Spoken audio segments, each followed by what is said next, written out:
Nos bastidores da política, há momentos que parecem não significar muita coisa à primeira vista, mas quando olhamos mais de perto, percebemos rachaduras que podem indicar algo muito maior. O que parecia um simples voto divergente de Luiz Fux no Supremo Tribunal Federal pode ser, na verdade, um indício de que algo está se fragmentando dentro da mais alta corte do país. Mas o que isso realmente significa? Será que essa rachadura pode crescer até o ponto de quebrar a estrutura atual? E, mais importante, quais são as implicações disso para o futuro da política nacional? Vamos mergulhar nessa história para entender o que está em jogo. O julgamento da denúncia contra o ex-presidente Jair Bolsonaro era um evento previsível. Todos sabiam qual seria o resultado final. O STF aceitaria a denúncia. Mas o que pegou muitos de surpresa foram dois momentos específicos. O primeiro foi a presença inesperada de Bolsonaro no julgamento. Essa simples aparição causou um nervosismo evidente, especialmente em Alexandre de Moraes, que demonstrou inquietação. O segundo ponto, e talvez o mais intrigante, foi a atitude de Luiz Fux. Ele questionou a decisão de julgar Bolsonaro na primeira turma do STF, lembrando que, historicamente, casos envolvendo pessoas com prerrogativa de foro sempre foram analisados pelo plenário. Isso levanta um questionamento importante. Por que, nesse caso específico, decidiram agir diferente? É nesse ponto que começa a surgir uma rachadura no que parecia ser uma estrutura monolítica e inquestionável.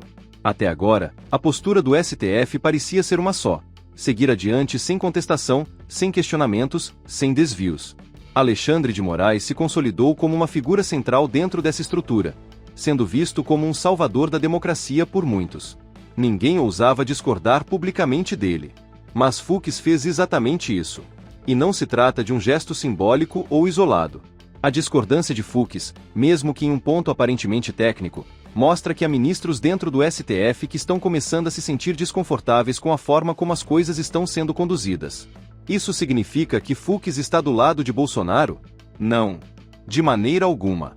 No final, ele continuará votando contra Bolsonaro. Mas a questão principal aqui não é a decisão final, e sim o processo. Se há discordância sobre o caminho que está sendo seguido, significa que a unidade dentro do STF pode não ser tão forte quanto parecia. E quando uma estrutura começa a rachar, a pergunta que surge é inevitável: será que pode desmoronar? Se olharmos para os últimos movimentos de Moraes, percebemos que ele está conduzindo esse julgamento de uma forma completamente diferente do que seria esperado em um processo judicial tradicional. Não há preocupação com formalidades jurídicas. O que está em jogo aqui não é apenas uma decisão legal, mas um espetáculo midiático. Por isso, julgar Bolsonaro na primeira turma faz sentido para essa estratégia.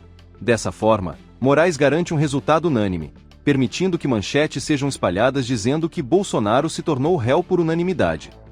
Se você sente que essas informações até aqui são valiosas, compartilhe agora mesmo este vídeo nos grupos de WhatsApp e Telegram, para mais pessoas saberem o que está acontecendo no país. Mas essa jogada também tem outro objetivo: a velocidade. No plenário, o processo poderia ser mais demorado, com pedidos de vista e discussões mais aprofundadas. Já na primeira turma, tudo acontece de forma mais ágil. O problema é que, ao fazer isso, Moraes pode estar errando na mão. Ele está conduzindo esse julgamento de uma forma tão explícita e apressada que até mesmo aqueles que deveriam estar ao seu lado começam a levantar sobrancelhas. E é aqui que Fux entra em cena. Muitos acreditam que Fux está apenas desempenhando um papel dentro desse jogo. Ele não quer impedir o avanço do processo contra Bolsonaro, mas deseja que tudo pareça mais legítimo. Em outras palavras, sua discordância pode ser apenas um elemento dentro do teatro para manter uma aparência de debate e imparcialidade. Mas isso significa que tudo continua como antes? Não necessariamente. Porque, mesmo que Fux esteja apenas fazendo cena, sua atitude abre um precedente perigoso para Moraes. Se um ministro já se sente confortável para questionar parte do processo, quantos mais podem começar a fazer o mesmo? Essa rachadura pode ser pequena agora, mas toda grande ruptura começa com uma simples fissura. Se há algo que podemos observar claramente é que a esquerda ficou extremamente preocupada com essa movimentação. Os ataques ao Fux começaram imediatamente. Ele passou a ser visto como um traidor ou um possível aliado de Bolsonaro. Artigos começaram a ser publicados alertando sobre o perigo de Fux estar dando margem para que Bolsonaro critique o processo. Manifestações de descontentamento surgiram em veículos de mídia alinhados ao governo. Mas por que tanto desespero? Porque a esquerda entende que, se o STF perder a aura de unanimidade e unidade absoluta, o castelo de cartas pode começar a desmoronar. E se isso acontecer, o que vem depois? A grande questão que fica no ar é: até onde essa rachadura pode se expandir?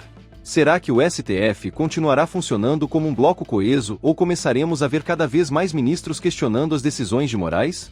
A verdade é que o cenário político está em constante mudança. O que parecia ser uma estrutura sólida pode, de repente, começar a se fragmentar. E essa é a grande lição aqui: na política, nada é definitivo. Se um simples voto de Fux já gerou todo esse impacto, imagine o que pode acontecer se mais ministros começarem a fazer o mesmo.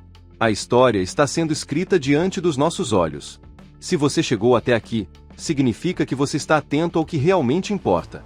Agora, é hora de fazer esse conteúdo chegar a mais pessoas. Compartilhe este vídeo nos seus grupos de WhatsApp e Telegram. Quanto mais pessoas souberem o que está acontecendo, mais difícil será para a grande mídia manipular os fatos. E claro, inscreva-se no canal e ative as notificações para continuar acompanhando tudo de perto. A história não para por aqui. Fique ligado.